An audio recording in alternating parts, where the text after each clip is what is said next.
Estudo teórico e prático da mediunidade. A nossa sessão de estudos de hoje é a de número 27, dia 12 de dezembro de 2024.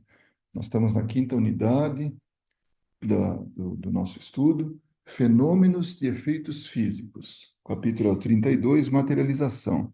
E é justamente o capítulo que trata que está no livro Mediunidade, de Terezinha Oliveira, e nós estamos seguindo esse livro, Mediunidade.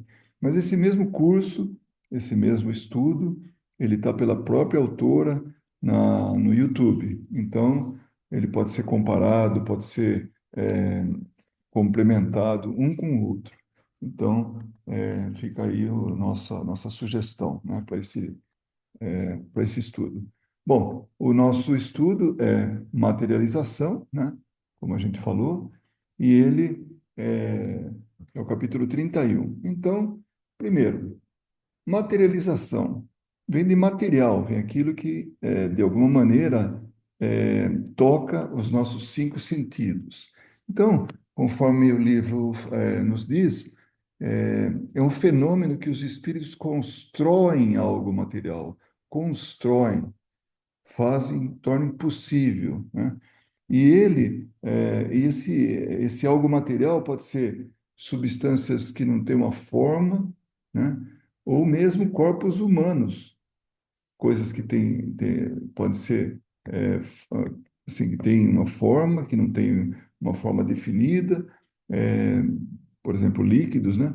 Corpo humano, o que for, né? Eles conseguem, construir isso. E ele não é uma coisa que acontece com muita frequência, porque precisa de médiuns de efeitos físicos. Que são médiuns de efeitos físicos? São aqueles médiuns que produzem de forma abundante o fluido animalizado chamado ectoplasma. Então, através da doação, da produção desse fluido, os espíritos se utilizam e acabam materializando, tornando visível, tornando audível, tornando palpável os objetos, as coisas, né, que eles fazem, tornam visíveis, né? E esse fluido animalizado vem de ânima, não é de animal, é de ânima. Ânima é o, o relativo à alma, né? Então, essa matéria que os espíritos elaboram, elas são a combinação dos fluidos do espírito com o fluido animalizado do médium, né, o ectoplasma, e também com fluidos ambientes tirados da natureza, dos vegetais e dos animais. Então, essa composição, essa combinação de fluidos torna possível a materialização. É a matéria-prima pela qual ou da qual os espíritos se servem, né? Então, isso aí é resultado do comando de pensamento e da vontade do espírito manifestante. Então, é o espírito que faz isso, não é o médium, é o espírito, né? E, e ele tem essas aparências, né, do mundo terreno, orgânicas ou não, ou seja, vivas ou não, né?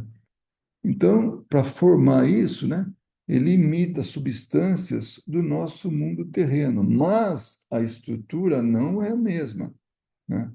Ela, ela não é idêntica à estrutura dos materiais aqui, quando se analisa.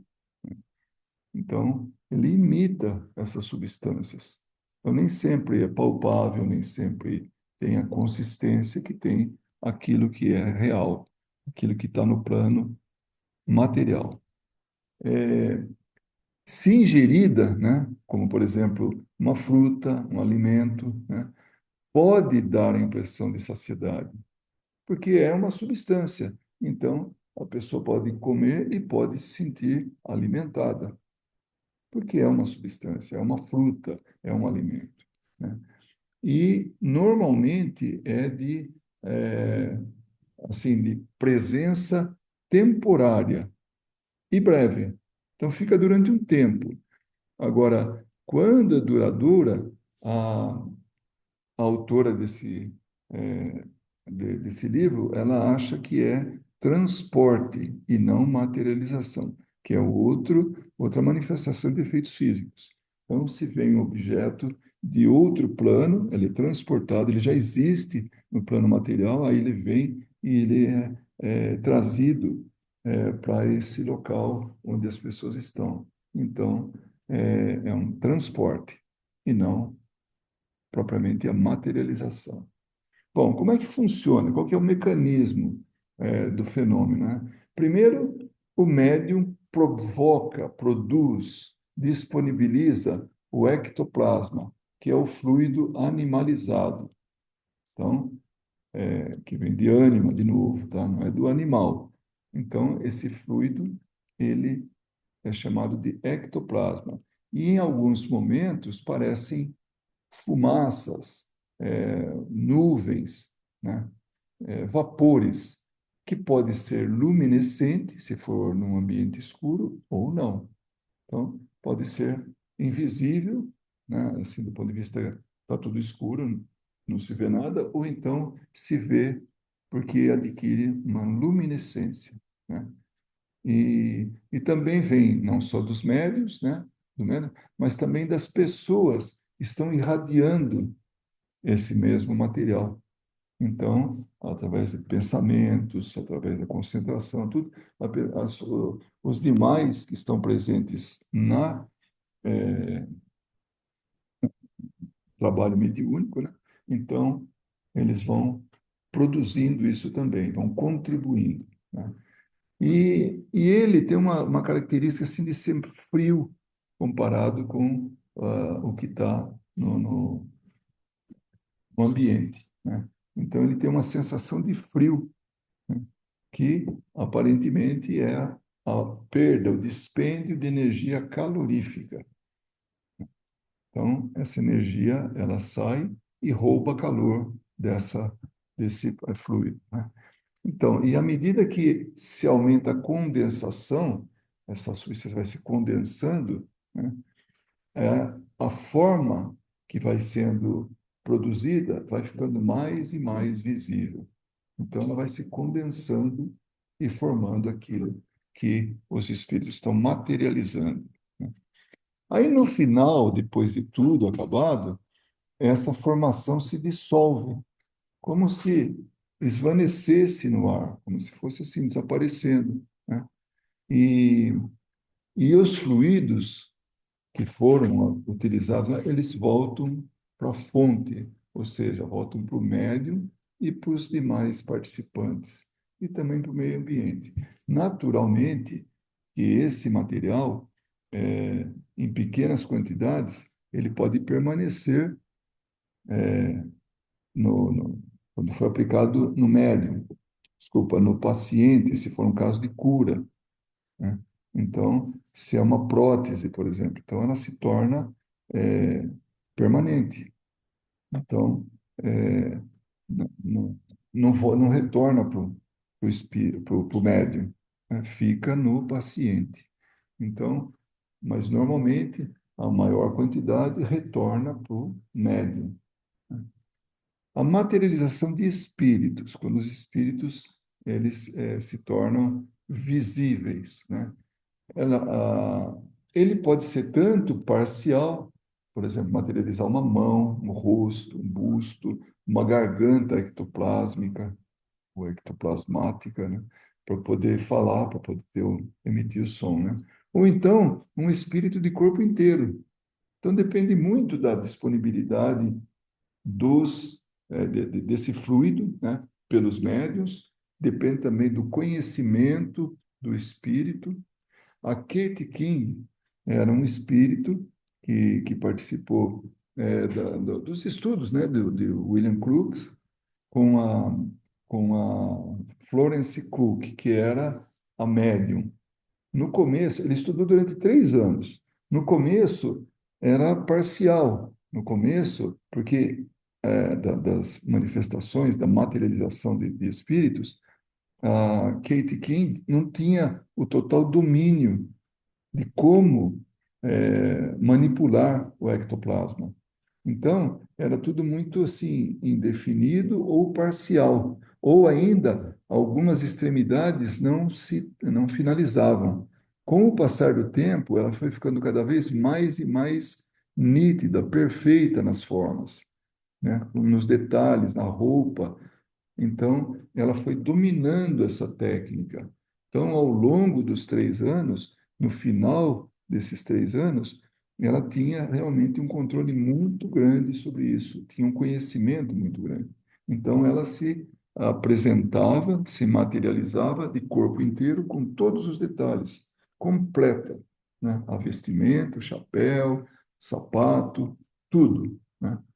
Então, os detalhes das mãos, a qualidade da nitidez das unhas, por exemplo, da ponta dos dedos, era tudo muito delicado, era assim de uma beleza ímpar, mas no começo não era tudo isso, era incompleto, né? Então, o, ela é modelada com base no perispírito, né? Seja do espírito, seja do médium, né? Então, é tudo a base de todo esse processo é no perispírito, né? Essa materialização, ela tem tudo de aparência de vida, tem temperatura, tem tangibilidade, ou seja, dá para tocar, tem movimento, né? E até mesmo respiração e fala. O William Crookes, ele mediu o batimento cardíaco do espírito, coisa impossível de fazer quando o espírito não está materializado, porque são planos diferentes. O estetoscópio está aqui no plano material e o espírito está no plano espiritual. Quando ele se materializa, ele se torna parte do plano material, aqui, junto com a gente. Então, por isso que ele conseguia ouvir o batimento cardíaco, a pulsação, na verdade, né? Eu falei estetoscópio, nem sei se teria que averiguar se ele já tinha sido inventado, né? Ou algo parecido. Mas o batimento cardíaco, a frequência cardíaca, que ele media a pulsação, né? Ele, é, ele media e media também da médium, e eram diferentes, evidenciando que eram seres diferentes, né? Então, isso era uma coisa muito, muito importante no levantamento científico, né? No estudo, nas experiências dele. Ele fazia tudo isso. Ele era um cientista, então ele fez tudo com base científica, né? É, O espírito materializado locomove-se entre os presentes, cumprimenta, conversa, né? Muda de lugar objetos. Se tem que ligar um aparelho, né? Ele liga, né? Toca instrumentos musicais.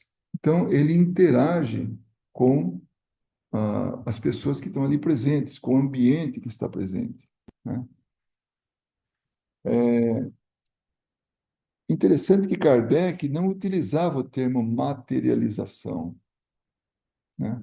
Ele usava o termo aparição, aparições tangíveis, ou seja, a pessoa aparecia, né? Era uma aparição, e se tocasse era tangível, era possível tocar.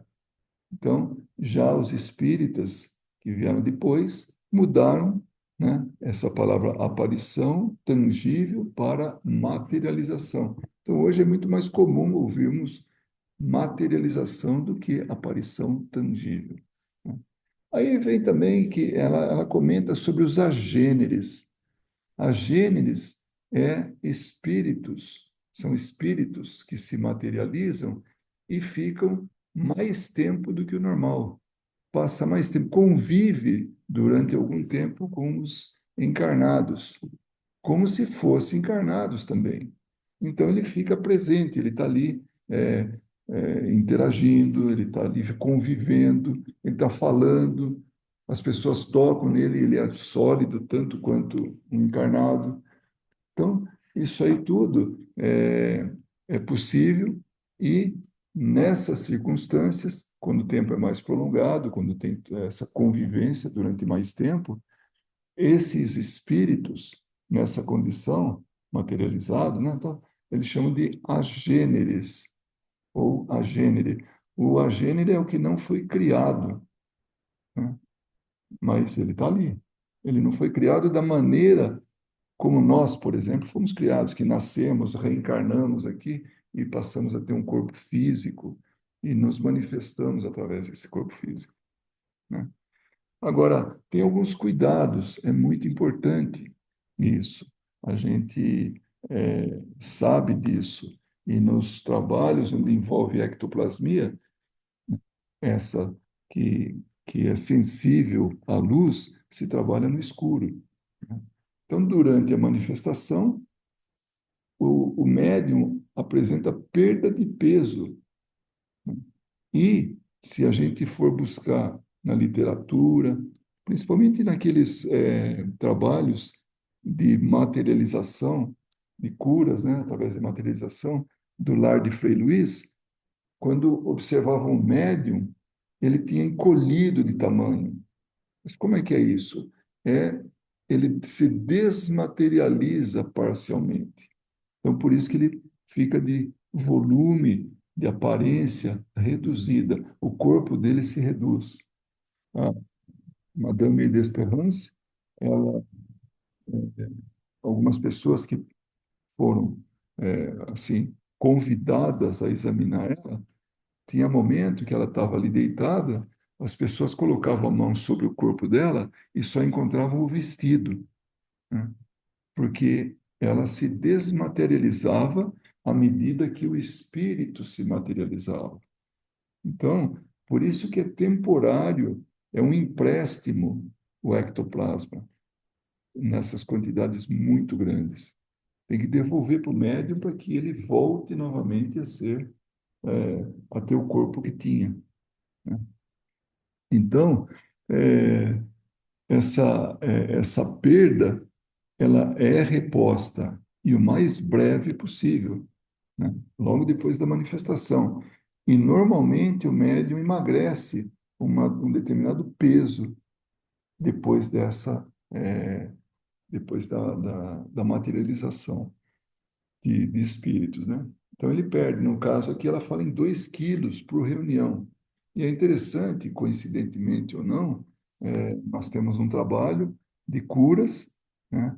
E nesse trabalho tem uma médium doadora de ectoplasma e ela fala para a gente que ela já chegou a perder 2 quilos de peso, medidos assim, né? Depois do trabalho, tudo vai para casa, né? E lá, se pesando, lá tinha 2 quilos menos, né? E interessante também num trabalho de psicopictografia, que é quando o médium desenha ou pinta, né, quadros mediúnicos, ou seja, o espírito desenha ou pinta através do médium. Uma vez o Florencio Anton, depois de um trabalho de pintura, ele deu detalhes, o que, que acontecia, tudo, e ele contou exatamente isso, que ele chegou a perder já 4 quilos depois de um trabalho de pinturas. Ah, mas de pinturas também se utiliza o ectoplasma? Sim. Então, supõe-se que está relacionado com curas. Então, enquanto ele está ali pintando, tudo, ele está doando, ou pelo menos produzindo ectoplasma, né? Eles vão se utilizando, os espíritos se utilizam disso para poder ter, auxiliar outras pessoas, né? Tratamentos de saúde, curas. E até ele brincou, ele falou: infelizmente, os espíritos me devolvem, com o passar dos dias, me devolvem os 4 quilos, 4,5 quilos que eu perdi, né? Que reduziu na balança. Ele falou: infelizmente, eles devolvem tudo de novo, né? Então, inclusive, ele fala que para esse tipo de reunião, além da perda, as reuniões tem que ter um preparo, os médiuns têm que ter um preparo, né? Tendo alguns cuidados alimentares, abstinência de álcool, abstinência de fumo, e abstinência também de substâncias tóxicas, porque senão esses fluidos, ao retornarem para o médium, ele pode voltar prejudicial. E também na doação, ele produzir um ectoplasma de baixa qualidade, todo contaminado com essas substâncias, álcool, fumo, entorpecentes. Então, por isso que se pede para que não para que se faça esse regime, né, com alguma antecedência. Tem curas espirituais que os trabalhos exigem 72 horas, 3 dias de cuidados com o ectoplasma, ou cuidados com os participantes, para que o ectoplasma seja o de melhor qualidade possível. Outros falam em 2 dias, se preparar durante 2 dias, mas pelo menos 24 horas, né, sem fumo, sem álcool, sem tóxicos, assim, alimentos pesados, né, de difícil digestão. Então, tudo isso é carne vermelha. Então, se pede para que tenha esse controle, né, pelo menos com 24 horas de antecedência. No mínimo, os dirigentes do grupo pedem esse tempo. É diferente, por exemplo, do peixe. O peixe pode ser consumido, né? Porque, inclusive, ele tem fósforo, né? E isso é parte integrante do ectoplasma. Bom, o que faz com que seja importante esse fenômeno, né? Ele tem grande importância porque não só comprova a existência e a imortalidade do espírito, mas também, como diz Leon Denis, assim como os fenômenos de incorporação nos iniciam nas leis profundas da psicologia, a reconstituição das formas de espíritos nos vai familiarizar com os estados menos conhecidos da matéria, que, como ele fala assim, tem muito de aparência, mas não exatamente é o mesmo tipo de matéria. Por isso, essa reconstituição das formas vai trazer para a gente o conhecimento de estados que não são tão conhecidos, estados da matéria que não são tão conhecidos entre nós, né? Esse trecho está no livro O No Invisível, né, de Leon Denis. Então, mostrando-se que a ação pode, à vontade, exercer sobre os imponderáveis. Ela nos fará penetrar nos mais íntimos segredos da criação ou antes da renovação perpétua do universo. Então, através disso, a gente tem a comprovação da transformação da matéria, da produção dessa matéria através do ectoplasma, através dos fluidos animal, né, de animais e também de plantas, né? Então, do médio e também do ambiente, mas que naturalmente, e também do fluido cósmico universal, e naturalmente a capacidade do espírito de manipular tudo isso. Então, esse era o nosso tema de hoje, para que a gente pudesse dar continuidade aqui no nosso estudo. Então, mais uma vez, eu agradeço, né, a atenção e que possamos dar continuidade na próxima sessão de estudos do nosso curso de mediunidade. Muito obrigado.